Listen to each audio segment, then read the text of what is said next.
Milica Krcmanović važi za jedno od najkvalitetnijih glasova na estradnoj sceni. Samo za našu ekipu otkrila je kako i kada je počela da se bavi muzikom i koliko je njen put bio trnovit. Krenulo je negde 2011. godine kada sam ja prvi put nastupila na festivalu zabavne muzike i tu sam probala negde u tim zabavljačkim vodama, mada pevam od svoje 17. godine, ali nikada nisam razmišljala nešto profesionalno da se bavim muzikom i taj festival zabavne muzike je onako prošao, kako da kažem, ja sam bila na festivalu, ali i dalje nisam nešto planirala da se bavim profesionalnom muzikom, ali negde 2013. godine imala sam poziv za festival narodne muzike, ja sam napisala pesmu, pojavila sam na tom festivalu i osvojila prvu nagradu publike. Tako da od tada negde počinje da se razvija u meni želja i naravno svi su me u tome podržali da snimim svoj prvi album. Na moje veliko zadovoljstvo upoznala sam na jednom nastupu Šabana Šaulića. Kada čuo kako uživo pevam, ponudio mi neke svoje pesme, rekao mi dođi kod mene Milice, ti si stvarno veliki talenat i da odaberemo neke pesme da se nađu na tom albumu. Meni je bila i velika čast i zadovoljstvo i otišla sam kod njega, odabrali smo neke pesme i zatim Hasan Dudić nam je ponudio i duetsku pesmu. Tako da je došlo i do toga. To je neopisiv osjećaj snimiti pesmu sa kraljem narodne muzike. Posle toga sam odradila čak 18 koncerata sa njim. Zaista velika čast. Pre par godina Milica je snimila duetsku pesmu sa legendom narodne muzike, Šabanom Šaulićem. Zanimalo nas je kako je to sve počelo i zašto je Šaban odabrao baš nju pored svih pevačica. Pa nešto zaista što je neobjašnjivo i ja ću to verovatno pamtiti kao svoj najveći uspeh u karijeri i u životu. Samo poznavati legendu kao što je bio Šaban Šaulić je velika čast, a već snimiti sa njim, nastupati sa njim, to je zaista neke kolege, ja se sećam u to vreme su mi govorile Mico, mi imamo želju da se slikamo sa Šabanom Šaulićem, a ti imaš pesmu, ti imaš duet. Tako da je to zaista nešto, zaista jedna velika čast. Tako je, nažalost, već je prošlo 2 godine, ja i dalje ne mogu da zamislim. Šaban Šaulić je bio pre svega moj prijatelj, moj kućni prijatelj i sa mnom i sa mojim suprugom, obožavao je moju ćerkicu. Bio je veliki čovek, veliki umetnik i zaista ne mogu da se pomirim i dan danas da više nije sa nama. Obzirom na to da Milica ima malu ćerku, zanimalo nas je da li ćerkica traži mami da joj peva pred spavanje. Pevam je, pevam. Mada ona jako lepo peva. Kada joj kažem, sine, hoćeš ti da nastaviš maminim stopama, kao nije zainteresovana. Nekada dok je bila manja govorila mi je ne, ja neću da budem pevačica, moja mama nikad nije kući i ja stalno želim da bude moja mama sa mnom, ja neću da budem pevačica, hoću da budem sa svojim detetom. Tako da je bilo puno posla, ona je često ostajala i sama kući i mislim ne sama, čuvao je neko, naravno, ali nikad se ne zna, još uvek je malo 6. razred, to se možda promeni. Pevači stalno rade i putuju. Njihova deca često ostaju po nekoliko dana sa bakom, dekom ili dadiljom. Milica nam je otkrila koliko je zaista teško odrastati uz majku pevačicu. Tako je, ona je, ja mislim, kada kažem jedino dete, verovatno nije jedino dete, to se dešava kod nas kolega.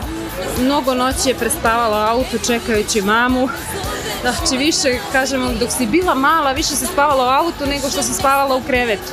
Ali tako to je, mora čovjek da se žrtvuje, takav je posao i šta da radi.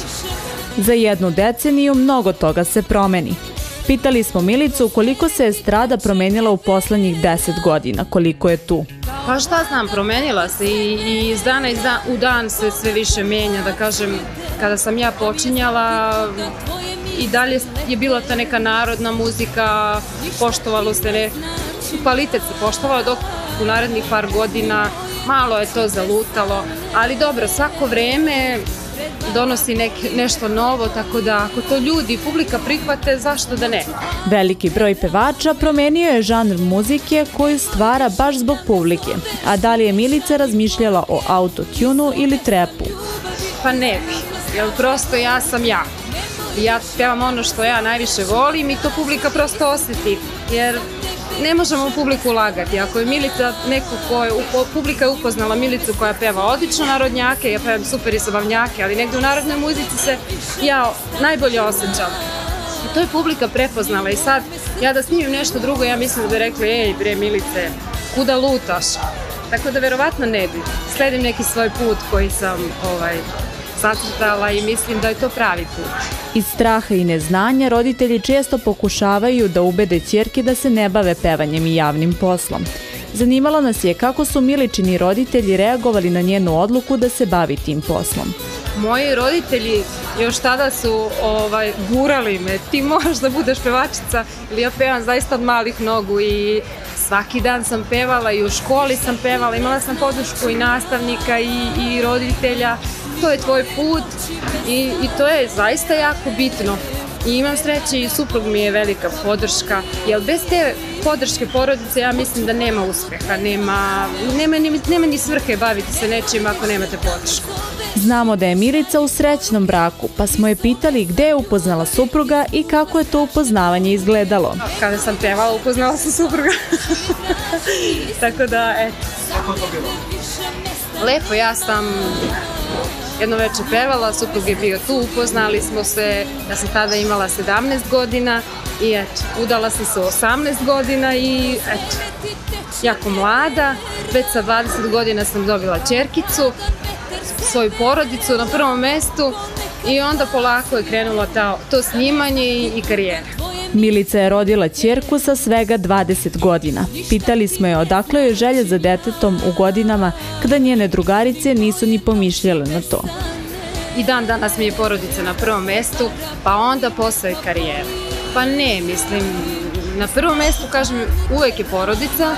Ja sva sreća imam podršku veliku od svog supruga, tako da kada se sve to sklopi, poverenje, podrška i znamo šta nam je cilj, meni je bio uvek cilj prvo da imam naravno svoju porodicu, svoje dete, to je negde smisao života.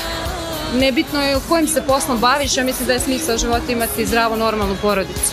I dan danas mi je to negde cilj da na prvom mjestu je moja porodica, a sve drugo je na drugom mjestu. Pa i karijera. Mlade pevačice pokušavaju s pomoć skandala da postanu zvezde, ali kako i sama ističe, Milica nikada nije pokušala da postane zvezda uz afere. Ja sam prosto takva osoba, previše možda patrijarhalno vaspitana, previše povučena. Nikada nisam imala neki sukob sa svojim kolegama, ja sam osoba koja ne zna ni da se posvađa. Tako da nisam ja taj tip koji se gura, mada u ovom poslu kažu mi svi moraš da budeš malo bezobrazna, moraš malo da se guraš, ne može to tako ali prosto ja nisam to. I ostaće takva kakva jesam, pa eto. A ne mora. Evo imamo primjer jednog Šabana Šaulića koji je bio divan čovek, jedan normalan čovek. Ja se sećam svog prvog koncerta sa njim, kada izlazim ja pred 17.000 ljudi prvi put u životu, ja onako sedim, a on da bi me oslobodio treme kaže mi: Milice, pa ja svaki put imam tremu, veruj mi, ja sad imam tremu. Kao da bi meni samo rekao nemaš potreba da se plašiš, kao imam i ja tremu. Mislim, on čovjek sigurno nije imao tremu posle toliko koncerata. Ali hoću da kažem, naše velike, zaista velike zvezde su obični, normalni ljudi i ja mislim da to publika vrlo dobro prepozna. Ja svoj talenat i svoju karijeru isključivo gradim na svom glasu. Znači, bitno mi je da ja to što radim dobro i kvalitetno, a skandale mogu svi da prave. Mislim da je to onako, ne traje to dugo.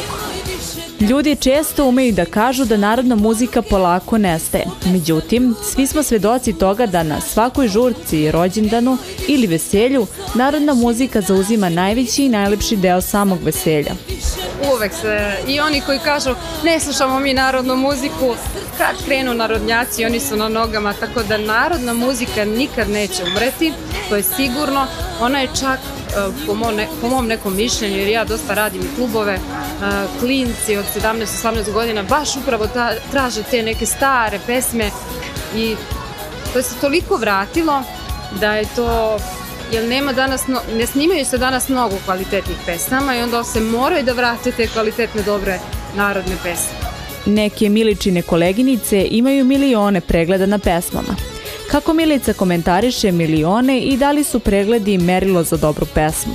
Pa sigurno nije broj pregleda, zato što danas svima je jako poznato kako se dolazi do pregleda, ali kada pesma zaživi među ljudima, a da nije toliko i nema toliko pregleda na YouTube, jer imamo primere mnogo hitova velikih koji nemaju neke preglede na YouTube, ali su hitovi, a svi znaju za to. Znači, bitno je da ljudi znaju za pesmu, a pregledi su samo brojka jedna koja baš i ne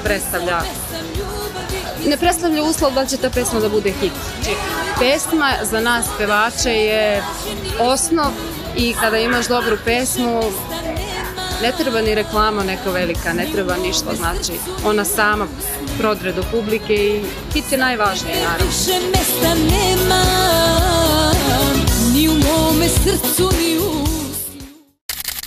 Moderne tehnologije postale su deo svakodnevnog života. Iako se one iz dana u dan menjaju, oni ostaju u toku sa najnovijim trendovima.